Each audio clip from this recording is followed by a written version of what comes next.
संविधान हमारी पहचान और आरक्षण हमारी आजादी छीनने नहीं देंगे आपको, कि जब तक हम ये सोच खत्म नहीं कर देते लोगों से कि हर जाति बिरादरी हर धर्म बराबर है, तब तक हमें आरक्षण की जरूरत है। गांधी जी का कुछ ही समय में पोल खुल गया।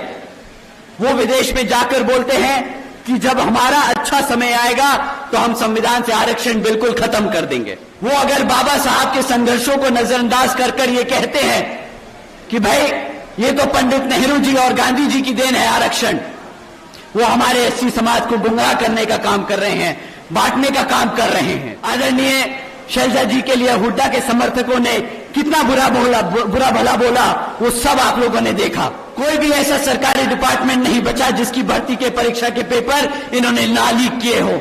इन्हें बहाना मिल जाता है हमारे बच्चों को सरकारी नौकरी ना देने का।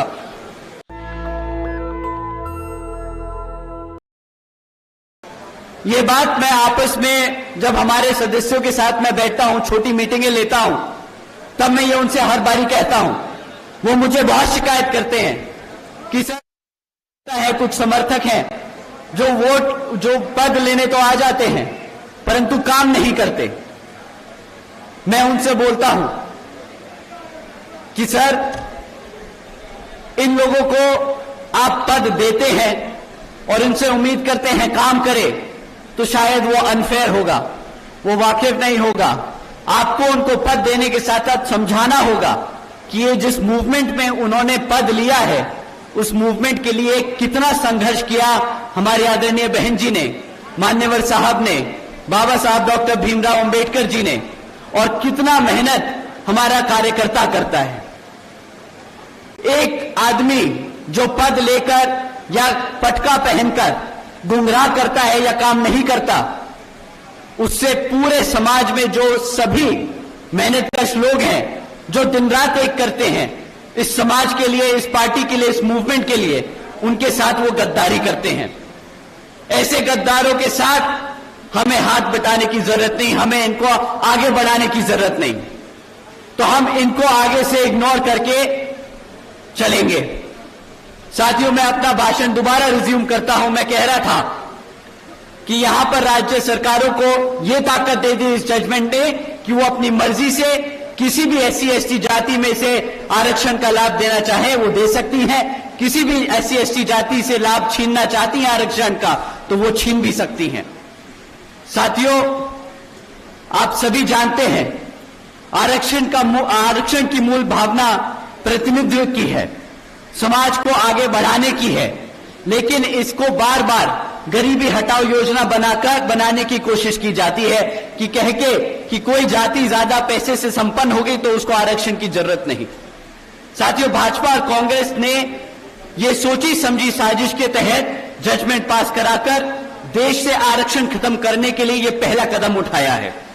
आदरणीय बहन जी ने इस फैसले पर सवाल उठाया है और पूछा है कि क्या जिन्हें आरक्षण का लाभ मिला है, क्या उनकी सामाजिक स्थिति बहुत बेहतर हो गई है? क्या उनके साथ आज भेदभाव खत्म हो गया है? मैं जानता हूं कि आज यहां मीटिंग में हमारे यहां से सर्व समाज से काफी बड़े बड़े लोग भी आए हैं, बड़े बिजनेसमैन भी हैं, काफी बड़े इंडस्ट्रियलिस्ट भी हैं, परंतु सच बात ये वो भी जानते हैं कि आज आप चाहे पैसे से कितने भी संपन्न हो जाएं, परंतु जिसकी सोच आज भी आपको नीचा देखने की है, आपको आपकी जाति के आधार पर देखने की है, वो आपको अभी कभी भी पैसे से आप कितने भी संपन्न हो जाएं, आपको कभी भी आपको अपना बराबर नहीं समझेगा। साथियों, जब तक हम ये सोच खत्म नहीं कर देते लोगों से कि हर जाति बिरादरी हर धर्म बराबर है, तब तक हमें आरक्षण की जरूरत है, तब तक हम ये लड़ाई लड़ते रहेंगे। साथियों, एससी समाज को बांटने की ये पहली शुरुआत है, पहला कदम है एससी समाज को बांटने के लिए। ये एससी समाज की आजादी छीनने का शुरुआत की गई है, ये संविधान को बदलने की शुरुआत है। संविधान बचाने के नाम पर भाजपा और कांग्रेस मिलकर संविधान को बदलने का काम कर रहे हैं। आदरणीय बहन जी ने कहा है कि अगर यहां भाजपा के एनडीए और कांग्रेस की इंडिया अलायंस वाली पार्टियां, जिसमें सपा आम आदमी पार्टी जैसी पार्टियां शामिल हैं, ये लोग अगर हमारे SC/ST समाज के आरक्षण के सच में हितैषी हैं, तो ये सब मिलकर पार्लियामेंट के जरिए रिजर्वेशन एक्ट को संविधान की 9वीं सूची में डालकर इसको हमेशा हमेशा के लिए सुरक्षित कर दें, ताकि रिजर्वेशन के साथ कोई भी छेड़खानी ना कर सके। साथियों, लेकिन ये बिल्कुल भी बहन जी की मांग है, और इतना ही नहीं बल्कि बहन जी ने यह भी मांग की है कि जिस तरीके से ये जजमेंट पास किया गया है, आगे ऐसे जजमेंट पास ना हो, तो बहन जी की यह भी मांग है कि जुडिशरी में भी रिजर्वेशन लागू होना चाहिए, ताकि भविष्य में भी इस तरह के जजमेंट जो हमारे रिजर्वेशन के साथ खिलवाड़ करे वो कभी भी पास ना हो पाए। साथियों, कांग्रेस पार्टी की ओर से उनके राष्ट्रीय अध्यक्ष श्री खड़गे जी ने प्रेस कॉन्फ्रेंस कर ये कहा था कि आरक्षण तो पंडित नेहरू जी और गांधी जी की देन है। पहली बात, राहुल गांधी जी कहां थे वोट मांगने के लिए? तो वो खुद संविधान की किताब दिखाकर वोट मांगते फिरे पूरे देश भर, परंतु जब संविधान के खिलाफ ऐसे जजमेंट पास हो रहे हैं तो वो पूरे मीडिया से गायब हो गए। किसी भी मंच पर आकर उन्होंने अपना स्टैंड क्लियर नहीं किया, जबकि गांधी जी का कुछ ही समय में पोल खुल गया। वो विदेश में जाकर बोलते हैं कि जब हमारा अच्छा समय आएगा तो हम संविधान से आरक्षण बिल्कुल खत्म कर देंगे। साथियों, बताइए, जो लोग कांग्रेस वाले लोग किताब लेकर घूम रहे थे कि हम संविधान बचाएंगे, हमारे SC/ST समाज को गुमराह पूछते फिर रहे थे कि हम आपके हकों के लिए लड़ेंगे, पहला मौका मिलते ही, सरकार को बने 6 महीने नहीं हुए, पहला मौका मिलते ही इन्होंने ऐसा जजमेंट पास होने दिया जिससे हमारा SC/ST का रिजर्वेशन खतरे में आ गया। और अब जब रिजर्वेशन खतरे में आ गया तो इनके असली रंग रूप सामने आने लगे हैं। कहने लगे कि हम तो संविधान से आरक्षण ही खत्म कर देंगे। यहां पे कितने हमारे SC/ST समाज के साथी लोग मौजूद हैं हॉल में? हाथ उठाकर आप लोग बताइए, आप ही बताइए मुझे कि आप लोगों को बोला नहीं था इन्होंने कि आपके हकों के लिए, आपके आरक्षण के लिए लड़ेंगे? बताइए साथियों, हाँ या ना? वही आदमी आज विदेश में जाकर आपके खिलाफ बोल रहा है। बताइए, धोखा किया कि नहीं किया? अब आप ही बताइए, क्या आप ऐसे धोखेबाज को सत्ता में आने देंगे? आने देंगे? उसको प्रदेश में घुसने देंगे? अगली बारी वो कदम रखने की कोशिश करे आपके जिले में, खदेड़ के बाहर फेंक देना, बता देना विरोधी कौन है, गद्दार कौन है यहां पर।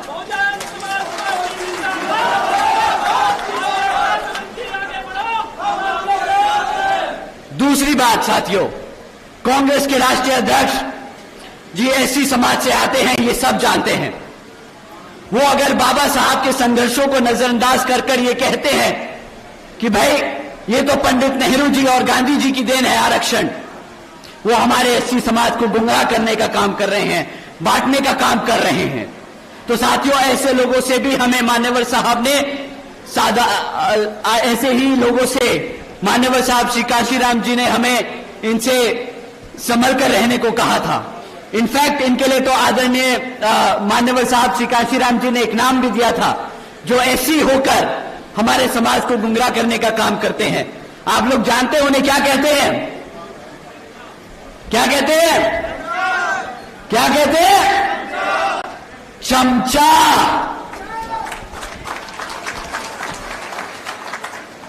कांग्रेस के राष्ट्रीय अध्यक्ष एक SC समाज से आकर अगर बाबा साहब के काम को, संघर्ष को नजरअंदाज करते हैं तो वो कांग्रेस के क्या हुए? साथियों, ऐसे लोगों के लिए आज मान्यवर साहब श्री काशीराम जी ने एक किताब भी लिखी थी, चमचा युग। आप लोगों से दरखास्त है कि वो किताब जरूर पढ़िएगा, ऐसे लोगों से सावधान रहिएगा। तीसरी बात, पंडित नेहरू जी और गांधी जी आरक्षण तो दूर की बात है, वो दलितों के इतने विरोधी थे कि जब संविधान कमेटी के सदस्य चुने जा रहे थे तो बाबा साहब जी जिस लोकसभा से संसद में जिस लोकसभा से संसद में जाने वाले थे, तो वो पंडित नेहरू और गांधी जी ने वो कॉन्स्टिट्यूएंसी को ही पाकिस्तान का हिस्सा बनाकर उन्हें पाकिस्तान की संविधान कमेटी में भेजने का काम करा था। साथियों, जिन लोगों से बाबा साहब नहीं बर्दाश्त हुए, आप लोगों को लगता है कि बाबा साहब का दिया हुआ आरक्षण उन्हें बर्दाश्त होगा? आप लोगों को लगता है कि वो लोग आपके आरक्षण को बर्दाश्त कर पाएंगे?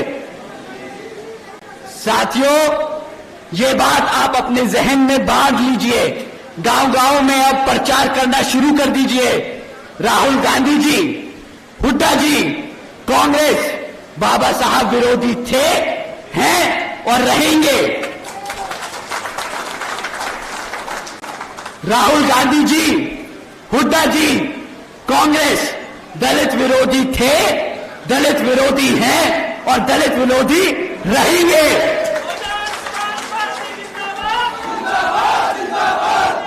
साथियों,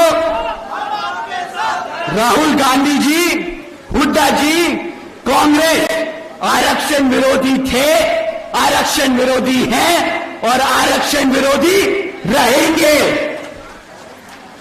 राहुल गांधी जी जैसे नेता जो आरक्षण खत्म करना चाहते हैं, आप सब जानते हैं, आप सब जान लीजिए, संविधान हमारी पहचान और आरक्षण हमारी आजादी छीनने नहीं देंगे आपको, छीनने नहीं देंगे आपको। साथियों, इन्हें तो अपने ही हरियाणा की दलित बेटी बर्दाश्त नहीं होती। बाबा साहब, मान्यवर साहब, आदरणीय बहन जी और हमारा समाज तो दूर की बात। आप सब ने देखा होगा, इन लोगों से हमारे हरियाणा की दलित की बेटी बर्दाश्त नहीं होती। आदरणीय शैलजा जी के लिए हुड्डा के समर्थकों ने कितना बुरा भला बोला, वो सब आप लोगों ने देखा। एक बड़ी दलित नेता है वो, शैलजा जी का हम पूरा आदर सम्मान करते हैं और इस मंच के माध्यम से हम ये पूरे हरियाणा को बता देना चाहते हैं कि आप एक दलित होकर अपना पूरा जीवन कांग्रेस को समर्पित कर सकते हैं, परंतु तब भी ये कांग्रेस आपको वो सम्मान नहीं दे सकती जो आपकी अपनी पार्टी बहुजन समाज पार्टी देती है। साथियों, मैं ये दोबारा दोहराऊंगा, राहुल गांधी जी, हुड्डा जी, कांग्रेस दलित विरोधी थे, दलित विरोधी हैं और दलित विरोधी ही रहेंगे। साथियों, अब मैं आप सबका ध्यान यहां विधानसभा चुनाव में होने वाले कुछ मुद्दों पर लेके आना चाहूंगा। साथियों, यहां पिछले 10 सालों से हरियाणा में भाजपा की सरकार चल रही है और अब जब चुनाव हमारे सर पर है तो ये भाजपा के लोग भी आप लोगों के बीच में आकर आपसे विभिन्न तरह के वादे करेंगे, आपसे वोट मांगने का काम करेंगे, परंतु साथियों, आपको इनसे सवाल करने होंगे। कभी भी जाति और धर्म के आधार पर मत सवाल करिएगा जो सत्ता में बैठा है। इनसे आपको मैं दरखास्त करूंगा कि आप सवाल करें इनसे, आप इनसे सवाल करें शिक्षा पे, रोजगार पे और यहां पर आसमान छूती हुई महंगाई पे। साथियों, यहां आज इतनी बड़ी संख्या में हमारी माताएं बहनें बैठी हैं, हमारे बड़े बुजुर्ग बैठे हैं। मैं आप लोगों से पूछना चाहूंगा, आप लोग उन सबको जरूर से सुनिएगा, क्या मिला आपके बच्चों को शिक्षा के नाम पर? बीजेपी के सरकार के चलते हुए साथियों, पिछले 10 सालों में सरकार ने यहां पर 5000 से ज्यादा प्राइमरी स्कूल्स बंद करने का काम किया है। एक तरफ यहां पे पढ़ने लिखने की बच्चों की संख्या दिन पे दिन बढ़ती जा रही है और दूसरी तरफ यहां पर ये भाजपा वाले हमारे बच्चों के प्राइमरी स्कूल बंद कर रहे हैं। इतना ही नहीं साथियों, आज 2200 से ज्यादा सरकारी सीनियर सेकेंडरी स्कूल्स में 1000 से ज्यादा स्कूलों में प्रिंसिपल्स तक नहीं है। हमारे सीनियर स्कूल्स में, सीनियर सेकेंडरी स्कूल में अगर प्रिंसिपल नहीं होंगे तो हमारे बच्चों को पढ़ाएगा लिखाएगा कौन?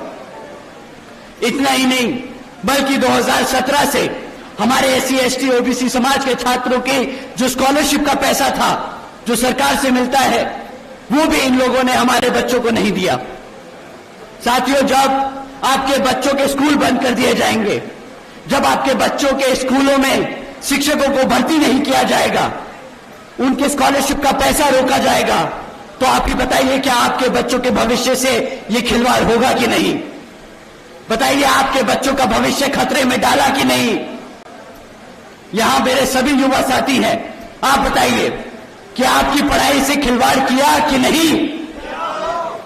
अरे अगर पढ़ाई से खिलवाड़ किया तो जरा बताओ चंडीगढ़ को कि खिलवाड़ किया, और दोबारा नहीं दोहराने देंगे। यहां पर दर्शन लाल खेड़ा को जिताकर विधानसभा में भेजने का काम करेंगे। वो यहां पे आपके बच्चों की शिक्षा के लिए काम करेंगे। साथियों, पिछले 10 सालों में यहां पर मिला है तो सिर्फ क्या, आपके बच्चों को पढ़ाई के नाम पर यहां पे पेपर लीकों की खबरें सुनने को मिली, बस और कुछ नहीं मिला है। साथियों, कोई भी ऐसा सरकारी डिपार्टमेंट नहीं बचा जिसकी भर्ती के परीक्षा के पेपर इन्होंने ना लीक किए हो। इन्हें बहाना मिल जाता है हमारे बच्चों को सरकारी नौकरी ना देने का। कोई बच्चा इतनी मेहनत करता है, पढ़ाई लिखाई करता है, इतना पैसा खर्चता है, लोन लेकर पढ़ाई करता है ताकि एक सरकारी नौकरी लग जाए, परीक्षा देता है और बाद में क्या पता चलता है कि मेरा पेपर लीक हो गया, उनको बहाना मिल गया सरकारी नौकरियां रद्द करने का। कहां जाएगा हमारे समाज का बच्चा जब वो नौकरी नहीं ले सकता?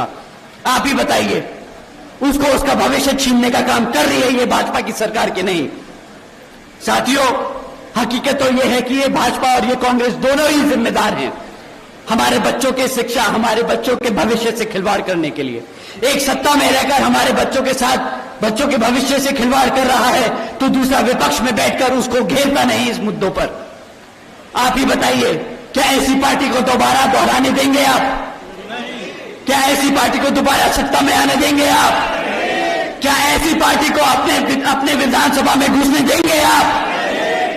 साथियों, शिक्षा अगर अपनी सुरक्षित करनी है तो इनेलो बसपा के गठबंधन को जिताना है, यहां पर अपने दर्शन लाल खेड़ा जी को जिताना है।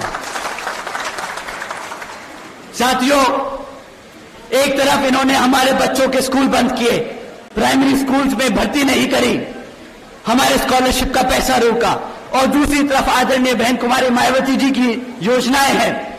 आप जानते होंगे, अगर आप नहीं जानते तो आप जाके अपने सभी बच्चों, अपने सभी साथियों को जरूर बताइएगा। बहन जी के अपने शासनकाल के दौरान बहन जी ने 12वीं तक की शिक्षा फ्री कराने के लिए अपनी बच्चों को 600 करोड़ से ज्यादा की लागत उन पे खर्चने का काम किया था। 7 लाख बच्चों को 12वीं तक की शिक्षा आदरणीय बहन जी ने फ्री में देने का काम किया पूरे प्रदेश में। नेशनल दस्तक की आपसे गुजारिश है कि अगर इसको बचाना चाहते हैं तो नेशनल दस्तक को सब्सक्राइब करने के लिए रेड कलर के सब्सक्राइब बटन को दबाएं, फिर बेल आइकन की घंटी दबाएं। नेशनल दस्तक को बचाने के लिए बहुत जरूरी है कि हर खबर को शेयर करें, लाइक करें, कमेंट जरूर करें।